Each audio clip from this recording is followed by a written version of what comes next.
On va vous passer une petite photo qui doit vous rappeler quelques souvenirs. Ah putain. Ah, excusez-moi. France-Italie. On est le 9 juillet 2006, finale de Coupe du Monde. Ça vous rappelle quelques petites choses, docteur? Ah oui, oui, c'est Zizou qui se luxe l'épaule. Qui se luxe l'épaule. Et moi, je donne des cours à la fac à Paris. Et en particulier, je traite de la luxation d'épaule. Et je dis aux gars, aux étudiants en médecine, je leur dis, écoutez, surtout, une luxation d'épaule chez le sportif, ça ne se réduit jamais sur le terrain parce qu'il y a des risques de complications majeures et vous risquez d'avoir de gros ennuis. Bon, voilà ce que je dis officiellement. C'est le discours. Mais vous l'avez fait. Et quand il s'agit de Zizou, à la finale... Et tu te retrouves, finale de la Coupe du Monde, Zizou, son dernier match, son truc, je me dis, allez, qu'est-ce qu'on fait? Faut y aller. Et là, je demande à Michel Brand, qui était à côté de moi, je lui dis, Michel, tu te colles contre moi, on va lui réduire. Et on lui réduit, ce qui techniquement, je peux le dire maintenant, médicalement, c'est fort. C'est fort, parce que va à l'hôpital du coin, tu verras qu'ils ne savent pas te réduire une luxation d'épaule. Et donc, très content. Et je me dis, mais justement, ça se passe tellement bien que je me dis, c'est pas la première fois, je n'avais pas dans le souvenir que Zizou avait une épaule fragile. Mais, je lui demande, parce que l'arbitre nous fait sortir, bien entendu, je dis, mais tu t'es déjà luxé l'épaule? Non, jamais. Alors là, je me dis, putain, il est peut-être une fracture associée ou un truc. Mais t'es mal, mon gros. Et je lui dis, surtout, tu finis le match sans lever le bras au-dessus de l'horizontale. Mais comment il s'est fait ça? Parce que moi, je ne me souviens pas de... À un moment donné, il saute, il est déséquilibré et il tombe sur la main comme ça, avec la main un petit peu en arrière. C'est vrai que c'est moi, ça... Et c'était avec qui? Il saute avec Cannavaro? Cannavaro, je ne peux plus te dire avec qui il saute. Ouais, Cannavaro, ouais. Cannavaro, oui, j'ai dit que je m'en souviens plus, mais l'oreille, c'est d'ailleurs Cannavaro. D'ailleurs, quand il met le coup de, quand il met le coup de tête, c'est la douleur de la luxation. C'est-à-dire que l'élan est trop fort. Et puis là, je lui dis, mais bouger l'épaule, il y a la tête qui est partie en avant. Et je lui dis, tu lèves pas le coude. Et voilà. Il dit, ouais, doc, ça va. C'est l'arbitre, je peux rentrer. Ah ouais, c'est l'adrénaline qu'il avait. Mais il a eu super mal après. Ah, il a eu super mal après la nuit. Il s'est fait opérer, il n'a pas eu... Non, parce que en bloc, 32, 33 ans, tu l'immobilises et puis tu la réduis, ça va être malheureux. Quand vous entrez sur le terrain, docteur Paclet, pour soigner Zinedine Zidane de sa luxation d'épaule, il y a des Italiens qui vous parlent, je crois, sur le terrain. Ah oui, il y a le grand Dadais, là... L'autre con, vous avez le droit de l'appeler l'autre con. C'est pas un con, c'est un grand joueur. Il marque un but, il fait sortir Zizou. C'est un enfoiré. C'est un enfoiré, mais efficace quand même. Ouais. Et il me sort, je ne vais pas le dire en italien, mais je l'ai parfaitement compris, il est mort, te fatigue pas, Doc, il est mort le vieux. Voilà, enfin, ce qu'il vient me dire. Alors après, tu comprends que par la suite, dans le match, il y a eu peut-être d'autres explications. Et Zizou, il répond pas à ce moment-là? Non, là, il dégustait, il ne répond pas. Il a répondu après. Il a répondu après. Ça a dû se chauffer. Hein. C'est... Malheureusement, hein, moi quand j'ai vu, puisqu'on va parler de blessure, mais sur ce geste-là, quand il est sorti, je me suis dit, mais en fait, je vivais à Los Angeles et je me suis dit, c'est le plus grand coup marketing, parce qu'aux États-Unis, personne ne se rappelle qui a gagné la Coupe du Monde. Par contre, tout le monde se rappelle de Zidane. Et moi, quand je dis que j'étais joueur de foot et que j'avais gagné la Coupe du Monde en 98, on dit, ah, vous avez joué avec celui qui a mis le coup de tête. Et ça a marqué les gens pour un pays qui s'occupe très peu du football, mais ça a marqué. Et je me suis dit, mais c'est pas possible, parce qu'il n'y avait aucune raison normale de mettre le coup de tête. J'ai insulté Zizou, il doit connaître ça. Il a connu ça. Il était en pleine bourre, le mec, il faisait une Coupe du Monde extraordinaire, il t'a fait un piqué en finale, il a luxé l'épaule, il continue, tu dis... Comment d'un seul coup, boum, ça pète, et tu peux même pas l'excuser, même si tu l'aimes bien, j'aime beaucoup Zizou, tu peux pas l'excuser sur ce coup, parce que si tu l'excuses, tu dis aux enfants, vous avez le droit de faire ça. Mais là, tu peux pas. Mais bon, attends, c'est pas... Non, jamais. C'est pas la seule fois que ça lui est arrivé. Donc, si on lui cherche des défauts à Zizou, on va lui en trouver quand même quelques-uns. Et si on lui en trouve quelques-uns, c'est justement... de ne pas avoir su rester calme dans certaines situations. Je me rappelle d'un match avec Bordeaux, on est à Marseille au stade Vélodrome, ça se passe très bien et on est à 6 journées de la fin, on joue le titre, il nous faut faire au moins un match nul pour espérer être champion, on ouvre le score. Les joueurs de l'Olympique de Marseille à cette époque-là, Dimeco, De Sailly, tout ça, De Sailly l'emmerde, De Sailly le provoque, et il a carrément mis une droite dans la gueule, et l'arbitre il le met dehors. On joue à 10, on perd 2-1 dans le dernier quart d'heure. Pas seulement qu'on joue à 10, on joue à 10 sans Zizou. Ouais. Donc, et ça, adorable comme il est, dans les vestiaires, on aurait dit un gamin de 13 ou 14 ans qui venait de faire une connerie à la sortie de l'école, et puis il s'est excusé 1000 fois, et ça va. Le nombre de matchs qu'il nous avait fait, même chose, hein. Qui nous avait fait gagner. Nous, il a fait la même chose là, aussi à la Coupe du Monde. Mais moi, je veux te dire, personnellement, par rapport à son geste, c'est peut-être con ce que je vais dire, mais je lui... Allez, c'est pas que je lui en veux pas, je lui en veux pas. Dans le sens où, j'essaye de m'expliquer, dans le sens où, moi aussi, dans ma carrière, malheureusement, j'ai pété les plombs. J'ai pété les plombs. Quand j'étais à Arsenal, j'ai pété les plombs parce que j'étais capitaine, parce qu'il y a un match qui me tenait à cœur. J'ai eu une mauvaise réaction après le match. C'est-à-dire que je comprends un peu toute la pression qu'il a eu sur les épaules, même si c'était pas son premier match, c'était pas sa première finale, mais toute la pression qu'il a pu avoir sur les épaules, parce que c'était son dernier match à jouer, parce qu'il voulait terminer en beauté. Justement. Et arrive un moment, tu sais, malheureusement, et je pense qu'il y a que les footballeurs qui peuvent le comprendre un peu, surtout quand tu as eu cette même réaction, malheureusement, des fois, tu as deux fils qui se touchent. Oui, tu as emmené ça. Je te suis, William, excuse-moi, tu as dans ce match-là, bon, en plus il y a une déclaration qui est une déclaration tout à son honneur, quand il te dit je voulais marquer, pas pour le coup de tête, hein, je voulais marquer de mon empreinte ce dernier match. C'est assez rare dans une carrière de faire comme dernier match une finale de Coupe du Monde. Et quand on pense et qu'on peut penser qu'il est dans un état second, il y a un geste qui te démontre qu'il est dans un état second dans cette la Panenka. Ouais. Zizou, le connaissant quand même un peu, pour ne pas dire beaucoup, et avoir eu le plaisir de l'entraîner pendant 2 saisons.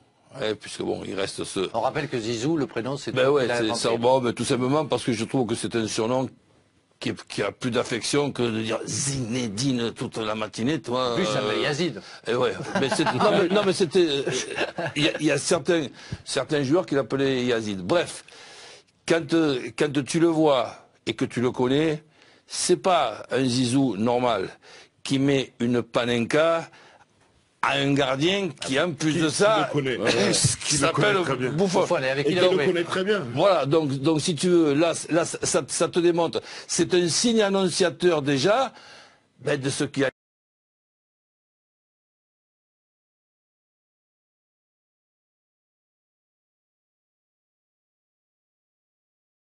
de ce qui a pu se passer derrière avec ce coup de tête.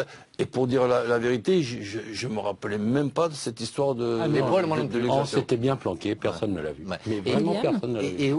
Allez-y, Sarah. Non, William, docteur Paclet, comment était Zinedine Zidane, du coup, après au soir de ce 9 juillet 2012 dans le vestiaire? Très abattu. Abattu. On est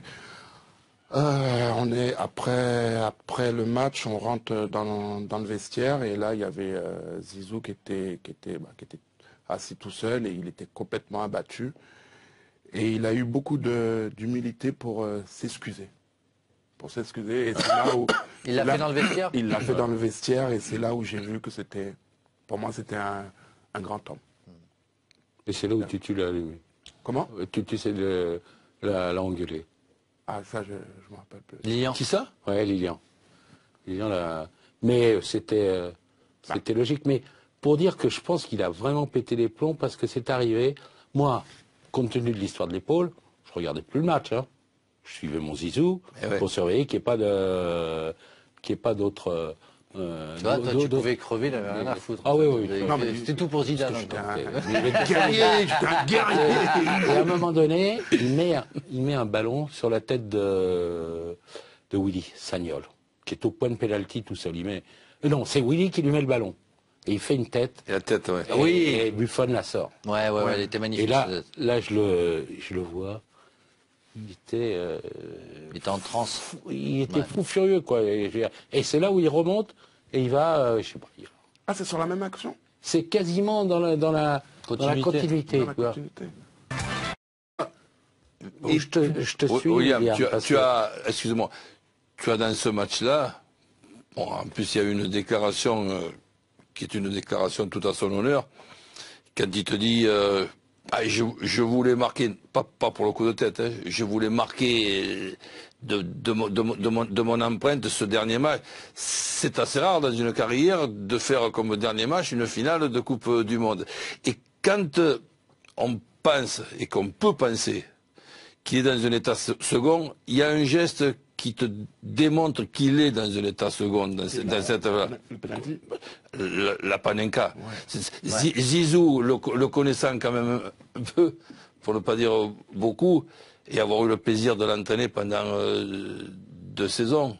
Ouais, puisque bon, il reste ce... On rappelle que Zizou, le prénom, c'est... mais tout simplement parce que je trouve que c'est un surnom qui a plus d'affection que de dire Zinedine toute la matinée, toi. Plus ça Yazid. Ouais, mais non mais c'était, il y a certains joueurs qui l'appelaient Yazid. Bref, quand tu le vois et que tu le connais, c'est pas un Zizou normal qui met une panenka à un gardien qui, en plus de ça, qui s'appelle Buffon. Et qui le connaît très bien. Voilà, donc si tu veux, là ça te démontre. C'est un signe annonciateur déjà de ce qui a...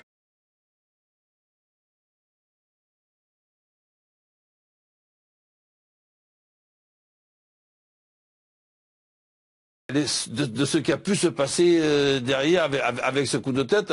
Et pour dire la vérité, je me rappelais même pas de cette histoire de... En ce geste-là, quand il est sorti, je me suis dit, mais... En fait, je vivais à Los Angeles et je me suis dit, c'est le plus grand coup marketing. Parce qu'aux États-Unis, personne ne se rappelle qui a gagné la Coupe du Monde. Par contre, tout le monde se rappelle de Zidane. Et moi, quand je dis que j'étais joueur de foot, et que j'avais gagné la Coupe du Monde 98, tu as dit, ah, vous avez joué avec celui qui a mis le coup de tête. Et ça a marqué les gens, pour un pays qui ne s'occupe très peu du football, Mais ça a marqué, et je me suis dit, mais c'est pas possible, parce qu'il n'y avait aucune raison normale de mettre le coup de tête. J'ai insulté Zizou, il doit connaître ça. Il était en pleine bourre, le mec, il faisait une Coupe du Monde extraordinaire, il te fait un piqué en finale, il a éluxé l'épaule, il continue, tu dis... Comment d'un seul coup, boum, ça pète, et tu peux même pas l'excuser, même si tu l'aimes bien, j'aime beaucoup Zizou, tu peux pas l'excuser sur ce coup, parce que si tu l'excuses, tu dis aux enfants, vous avez le droit de faire ça. Mais là, tu peux pas. Mais bon, attends, c'est pas... Non, jamais. C'est pas la seule fois que ça lui est arrivé. Donc, si on lui cherche des défauts à Zizou, on va lui en trouver quand même quelques-uns. Et si on lui en trouve quelques-uns, c'est justement... de ne pas avoir su rester calme dans certaines situations. Je me rappelle d'un match avec Bordeaux, on est à Marseille au stade Vélodrome, ça se passe très bien et on est à 6 journées de la fin, on joue le titre, il nous faut faire au moins un match nul pour espérer être champion, on ouvre le score. Les joueurs de l'Olympique de Marseille à cette époque-là, Dimeco, De Sailly, tout ça, De Sailly l'emmerde, De Sailly le provoque, et il a carrément mis une droite dans la gueule, et l'horizontale.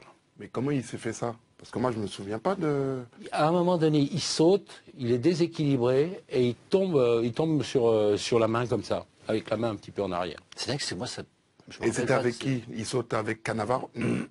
Cannavaro, je ne peux plus te dire avec qui ça. Ouais, Cannavaro, ouais.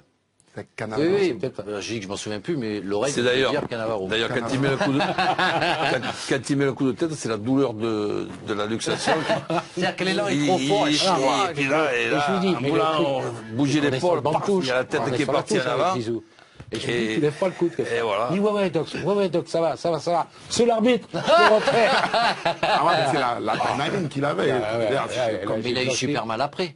Ah, il a eu super mal après la nuit. Il s'est fait opérer, il n'a pas eu. Non, parce que on bloque. 32, 33 ans, tu l'immobilises et puis tu la réduis, ça va être malheureux. Quand vous entrez sur le terrain, docteur Paclet, pour soigner Zinedine Zidane de sa luxation d'épaule, il y a des Italiens qui vous parlent, je crois, sur le terrain. Ah oui, il y a le grand Dadais, là. L'autre con, vous avez le droit de l'appeler l'autre con. C'est pas un con, c'est un grand joueur. Il marque un but, il fait sortir Zizou. C'est un enfoiré. C'est un enfoiré, mais efficace quand même. Ouais. Et il me sort, je ne vais pas le dire en italien, mais je l'ai parfaitement compris, il est mort, te fatigue pas, Doc, il est mort le vieux.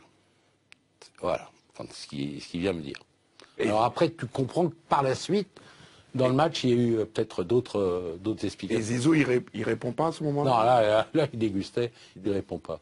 Il a répondu après. Il a répondu après. Ouais, ça a dû se chauffer. Hein. C'est...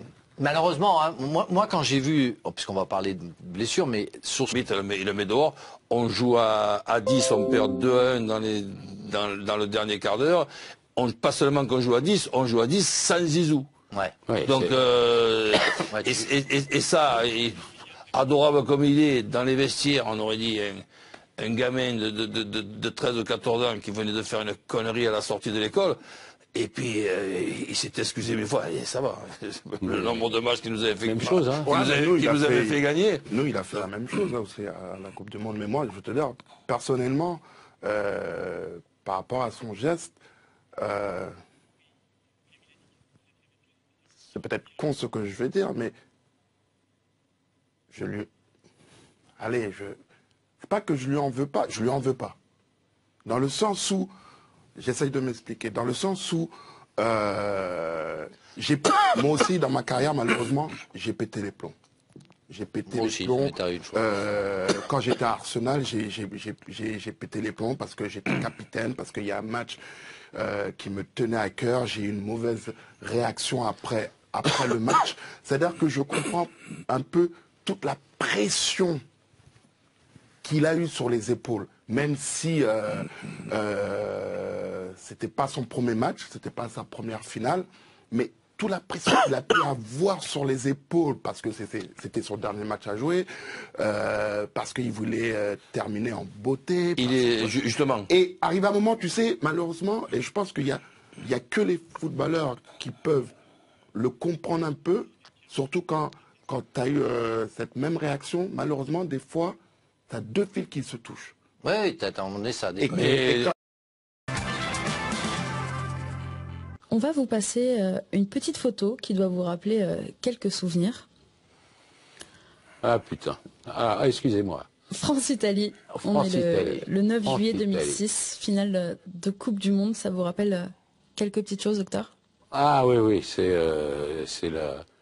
Zizou qui se luxe l'épaule. Et moi, je donne des cours à la fac à Paris, et en particulier, je traite de la luxation d'épaule. Et je dis aux gars, aux étudiants en médecine, je leur dis, écoutez, surtout, une luxation d'épaule chez le sportif, ça ne se réduit jamais sur le terrain parce qu'il y a des risques de complications majeures et vous risquez d'avoir de gros ennuis. Bon, voilà ce que je dis officiellement. C'est le discours. Mais vous l'avez fait. Et quand il s'agit de Zizou, à la voilà. finale... Et tu te retrouves, finale de la Coupe du Monde, Zizou, son dernier match, son truc, je me dis, allez, qu'est-ce qu'on fait? Faut y aller. Et là, je demande à Michel Brand, qui était à côté de moi, je lui dis, Michel, tu te colles contre moi, on va lui réduire. Et on lui réduit, ce qui techniquement... Je peux le dire maintenant, médicalement c'est fort. C'est fort, parce que va à l'hôpital du coin, tu verras qu'ils ne savent pas te réduire une luxation d'épaule. Et donc, très content. Et je me dis, mais justement, ça se passe tellement bien que je me dis, c'est pas la première fois, je n'avais pas dans le souvenir que Zizou avait une épaule fragile. Mais, je lui demande, parce que l'arbitre nous fait sortir, bien entendu, Je dis, mais tu t'es déjà luxé l'épaule? Non, jamais. Alors là, je me dis, putain, il est peut-être une fracture associée ou un truc. Mais t'es mal, mon gros. Et je lui dis, surtout, tu finis le match sans lever le bras au-dessus de... qu'il avait. Mais il a eu super mal après. Ah, il a eu super mal après, la nuit. Il s'est fait opérer, il n'a pas eu... Non, parce que on bloque. 32, 33 ans, tu l'immobilises et puis tu la réduques, ça va être malheureux. Quand vous entrez sur le terrain, docteur Paclet, pour soigner Zinedine Zidane de sa luxation d'épaule, il y a des Italiens qui vous parlent, je crois, sur le terrain. Ah oui, il y a le grand Dadais, là. L'autre con, vous avez le droit de l'appeler l'autre con. C'est pas un con, c'est un grand joueur. Il marque un but, il fait sortir Zizou. C'est un enfoiré. C'est un enfoiré, mais efficace quand même. Ouais. Et il me sort, je ne peux pas le dire en italien, mais je l'ai parfaitement compris, je peux le dire maintenant, médicalement c'est fort. C'est fort, parce que va à l'hôpital du coin, tu verras qu'ils ne savent pas traduire une luxation d'épaule. Et donc, très content. Et je me dis, mais justement, ça se passe tellement bien que je me dis, c'est pas la première fois, je n'avais pas dans le souvenir que Zizou avait une épaule fragile. Mais, je lui demande, parce que l'arbitre nous fait sortir, bien entendu, je dis, mais tu t'es déjà luxé l'épaule? Non, jamais. Alors là, je me dis, putain, il est peut-être une fracture associée ou un truc. Mais t'es mal, mon gros. Et je lui dis, surtout, tu finis le match sans lever le bras au-dessus de l'horizontale. Mais comment il s'est fait ça? Parce que moi, je ne me souviens pas de... À un moment donné, il saute, il est déséquilibré et il tombe sur la main comme ça, avec la main un petit peu en arrière. C'est vrai que c'est moi, ça... Et c'était avec qui? Il saute avec Cannavaro? Cannavaro? Alors là, je ne peux plus te dire avec qui il saute. Ouais, Cannavaro, ouais. Cannavaro, oui, j'ai dit que je m'en souviens plus, mais l'oreille, c'est d'ailleurs Cannavaro. D'ailleurs, quand il met le coup de, quand il met le coup de tête, c'est la douleur de la luxation. C'est-à-dire que l'élan est trop fort. Et puis là, je lui dis, bouger l'épaule, il y a la tête qui est partie en avant. Et je lui dis, tu lèves pas le coude. Et voilà. Il dit, ouais, doc, ça va. C'est l'arbitre, je peux rentrer. La luxation d'épaule chez le sportif, ça ne se réduit jamais sur le terrain parce que il y a des risques de complications majeures et vous risquez d'avoir de gros ennuis. Bon, voilà ce que je dis officiellement. C'est le discours. Mais vous l'avez fait. Et quand il s'agit de Zizou, voilà. Finale. Et tu te retrouves, finale de la Coupe du Monde, Zizou, son dernier match. Son truc. Je me dis, allez, qu'est-ce qu'on fait? Faut y aller. Et là, je demande à Michel Brand, qui était à côté de moi, je lui dis, Michel, tu te colles contre moi, on va lui réduire. Et on lui réduit, ce qui techniquement... On va vous passer une petite photo qui doit vous rappeler quelques souvenirs. Ah putain, excusez-moi. France-Italie, on est le 9 juillet 2006, finale de Coupe du Monde, ça vous rappelle quelques petites choses, docteur? Ah oui, c'est Zizou qui se luxe l'épaule. Et moi, je donne des cours à la fac à Paris, et en particulier, je traite de la luxation d'épaule. Et je dis aux gars, aux étudiants en médecine, je leur dis, écoutez, surtout, une